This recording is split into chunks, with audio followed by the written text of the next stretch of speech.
Hello, this is Jon Fitch, and you're listening to Martial Arts Podcast. Minus flat on the canvas. We are ready to rock and roll. Second round of action. There is a cut on Minus. Jesus. Martial Arts Chat. My man B-Hop got dropped out the ring last night. I need a little judo baby. I need me a little judo baby, and let's do it, Ron. Let's give me a. You see what filming this? You've got a face for radio. I've got a face for radio. That's nice. Martial Arts Chat. Hello, welcome to the Martial Arts Chat podcast, and on this episode I'm delighted to say we are joined by none other than Mr. Jon Fitch. John, how are you, sir? Martial Arts Chat. I'm good, man. Thanks for having me on. Pleasure to have you on, mate. We've got Bellator 199, it's just round the corner. Before we look ahead to daily, firstly, if I could ask you, John, just to cast your mind back to last year, where you get that, obviously the win over Brian Foster in the PFI, formerly World Series of Fighting. But my question here, I guess, is, did you know that was your last fight going into the promotion? Because at that time, you believing as a champion, it was all kind of confusing to us. What was the situation for you, mate? How did it all go down? I didn't know that it was going to be my last fight with the organization. But, you know, I wasn't really happy with the direction they were taking, you know. Uh-huh. Yeah, I didn't know that was my last fight. You know, you climb your way to the top, you become a champion. Sure. And then it's king of the hill. People come after you for your championship. Yeah. And I think that's the way it should be, and it's always been that way. Mm-hmm. You know, for thousands of years, it's been that way. So the idea that you would have to go through a tournament, win a title, and then the night you win the title, you also lose the title because you have to re-enter the tournament the next year. I didn't like the sound of that.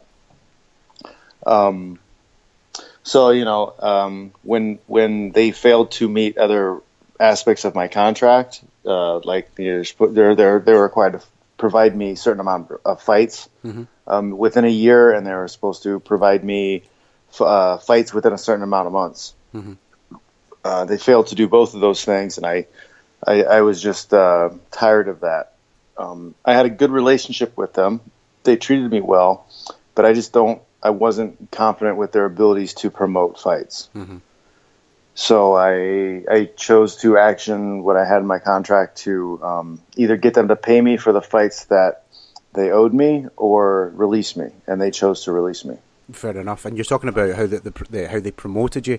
I mean, we'll get to Bellator in a second, but speaking as a guy in the UK, it's good for us because we actually get to see you again. You know, World Series of Fighting is exactly something that we get over here. That's a search online gig. So it's refreshing to actually get to see Jon Fitch again, you know. And you know, they put together really great cards. They really did. They're all exciting. Everybody enjoyed them when they saw them, but nobody ever knew when they were happening. This is it, yeah. Yeah, no one ever knew when they were happening. And then, like, there were times when we didn't have a venue until 3 weeks out from the fight. Mm-hmm. So, like, how are you going to get people to show up to a fight? I mean, I know teaching seminars. If I don't promote for 6 weeks, nobody's going to show up. Yeah, exactly. You know, so if you're picking a venue for a fight and for 3 weeks out, like, you're not going to have anybody come out to see it. Definitely, mate. It sounds like promotion 101. And how did things with Bellator start? Was that right after this thing sort of went south with World Series, or did you want to wait a while and see how things were? Yeah. Contractually, we're not allowed to talk to anybody until we're free agents. Sure. So, you know, I had to me and my management kind of had to weigh the landscape and see what was available, what's out there. And I had a strong feeling that I would be okay and be able to get into Bellator. Mm-hmm. I thought it was the best fit. There are other places that might have actually even offered more money, but I didn't feel like traveling to Russia or overseas somewhere where you don't know what you're getting as far as you're going to fight. You don't know what kind of accommodations you're getting, and then you don't know if there's going to be any drug testing whatsoever. Mm-hmm. Of course, yeah. So you know, I'd rather keep it in the States, and then Bellator is basically home based in my hometown right now of San Jose, California. Yeah, you said it's a nice feature for sure. So, you know, I fight in my hometown. The company I'm going to fight for is home based here. So I feel like there's a lot of opportunities. They're also, working with Paramount. And I just think there's a lot of opportunities with Bellator. So I'm looking forward to it. And Bellator, they've got a few tasty welterweights obviously on the roster as well. Yeah, and that's the other driving factor is I'm a competitor, and in order to do the sport, you have to be able to get excited for what you're doing in your training, especially as long as I've been doing it. I need names. I need people who look like challenges. So I think there's many more guys in Bellator for me to fight at welterweight than anywhere else. UFC would be a nice place too, but I don't think I think that bridge has kind of been burnt. We may get to that later on, mate. But firstly, let's talk Bellator 199 and all things Paul Daly. Now, we spoke to Daly briefly when we were in London, and he still has issues with the company, asking for his release and all this kind of stuff. That's his own personal issues, I guess. But in true Daly fashion, he was, I hope you don't mind me saying, mate, he was very dismissive of you, saying he's going to get the knockout out and you're not the fighter you once were. I don't know if you've heard this kind of stuff. Does that even play in your mind? Does it enter your thoughts at all? Nah, it's jibber jabber. Yeah. Doesn't mean anything. People talk. My kids talk. Everybody talks. That's it, mate. I mean, the rumour that this matchup with yourself and Daly is purely to punish Daly, like, and I was going to use that phrase you've probably heard a million times. It's a bad stylistic matchup. I don't know. Have you heard these rumours? You buy into that at all, mate? I mean, I think so because my stand-up's pretty good. I've got a good chin, and I'm completely way above his levels everywhere else. So he's not that much ahead of me where he's ahead of me, but I'm miles ahead of him everywhere else.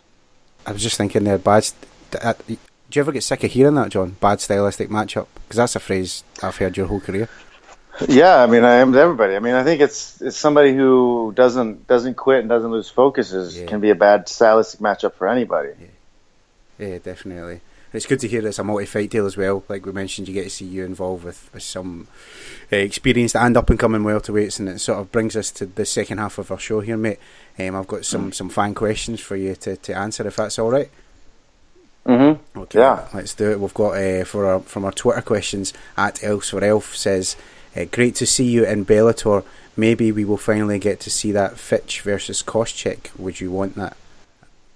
Guessing AKA is too much about it. I think, Koscheck's on the other side of the country now. He doesn't really train with us, but he's pretty much done, I think, fight-wise. I don't know if he's coming back ever, but yeah, I don't think they'd have the money or want to put the money up for us to do that. Fair enough. I hope that answers your question, mate. At Leggett John also asks, I think it would be here we go, bad style. I hear it would be a bad style for him, but I'd love to see John in MVP.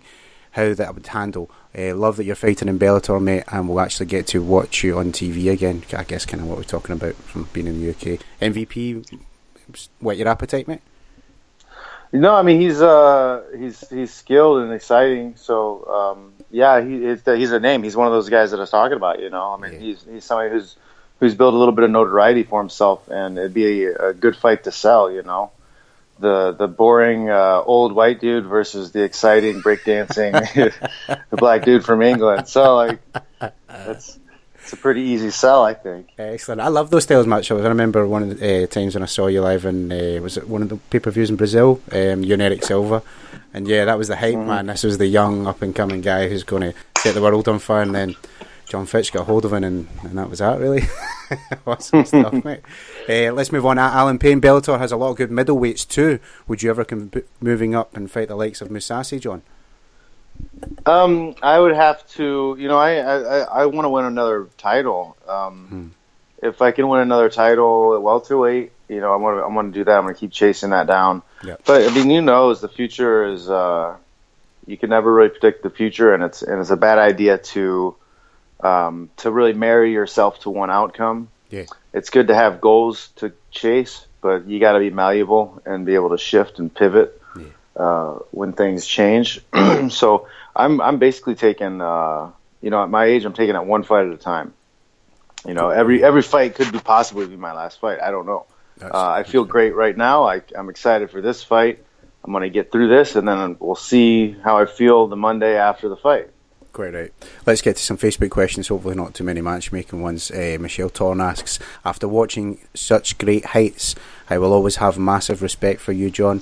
The work and sacrifices you make to live the life of a mixed martial artist, nothing short of spectacular. MMA has changed a lot since those days. What changes do you see apart from everyone going WWE style? particularly in the UFC. Yeah, that's probably one of the biggest changes. With that change, it's athleticism over ability, I think, these days. Right. So you're getting a big push on guys who are they're chasing this false meritocracy where they think if they talk trash and they stand up fight, they're gonna excel. Mm-hmm. And I mean, if every single person's doing that, it's hard to really to excel. So I think that kind of has taken a lot of the excitement of the sport away from me, because it's not about who's the best, whose style's the best, whose fight game is the best, and it comes down to a little bit more luck, because when you have 4-ounce gloves on and everybody wants to stand up and fight, it only takes one decent shot and one mistake to change the course of a fight. Yeah. And you'll see guys lose fights that they should never have lost, just because they're fighting with the wrong game plan and the wrong strategy, and that's frustrating for me. I want to see the Ben Askrens fight. Oh, yeah. Guys, I want to see those guys fight like GSP. I want to see is he really good? Is his skill set good? Is his game plan good? Mm-hmm. That was the most exciting part of MMA to me in the beginning. Was you'd have guys who were just like straight leg lockers, and they'd come out and butt scoot and try to get at your legs, and the boxer would have to deal with it. Yeah. And I thought that was more exciting than the leg locker coming out and boxing. Yeah. It's almost like not even back in the day, as recently as a couple of years ago. It was always particularly with the UFC, I guess, but there was great stories to be told, and you didn't need to embellish the narrative. Whereas now everyone is turning the volume up, and the trash talking is, from most of the guys, is awful. Like, you can see they're not really comfortable with it, and to me it's just cringy. It turns me off. You feel the same? No, I mean it's definitely pro wrestling without the predetermined outcomes. Sure. Yeah. So it's not as good, because you can't have the guys who know how to do the mic skills. The guys who have the mic skills, they don't always win. Yeah. So like in pro wrestling, the guys who can make the crowd pop and the guys who can use the mic the right way and cut a promo, those guys that can have them win the matches, or they keep giving them matches, but they can't do that in MMA. And I think there's nefarious reasons for that. I think that benefits the promoters because it's a higher turnover rate. Sure. You can get rid of your fighters sooner, and if the fighters don't stick around as long and they don't win as many fights, you don't have to pay them as much. That's right. Yeah, it puts the company more in a controlled environment. It's probably beneficial to them, mate. Yes, it controls their what they have to pay out. It keeps them in a certain range of pay. Yeah, definitely. I don't know if you're familiar with this chap, but not the person asking the question, but who he's talking about. But I'll ask it anyway. He's a good friend of the show. Matthew Penny asks to Jon Fitch, what do you think about Aaron Chalmers competing at Bellator 200 in his 4th MMA fight? I don't know if you're familiar with Aaron. I'm not familiar with Aaron. Aaron Chalmers was a chap who was on Geordie Shore, which is like England's version of Jersey Shore, and is now competing in Bellator. Well, I mean,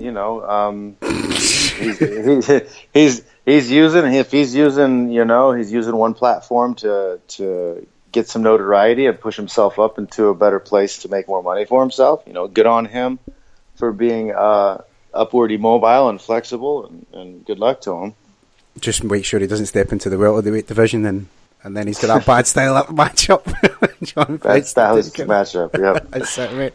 Well, we'll end on that note, I guess, John. It's an absolute pleasure to have your time, mate. I can't wait to see you and Daly go down on the 12th of May. Before I let you go, sir, I just want to give you the floor, the opportunity to shout out, jonfitch.net, your blogs, your sponsors, or anyone and anything you like. The floor is yours, mate. Do you think? Yeah, that's the big one, is jonfitch.net. Go to the website, check it out.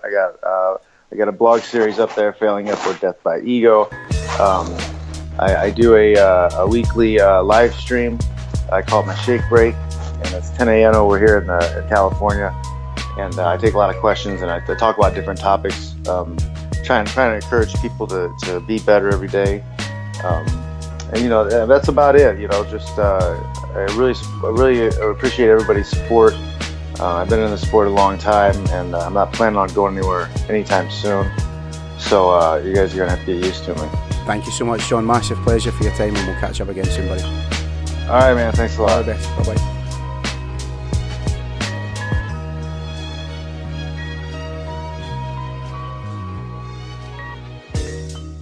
your heart.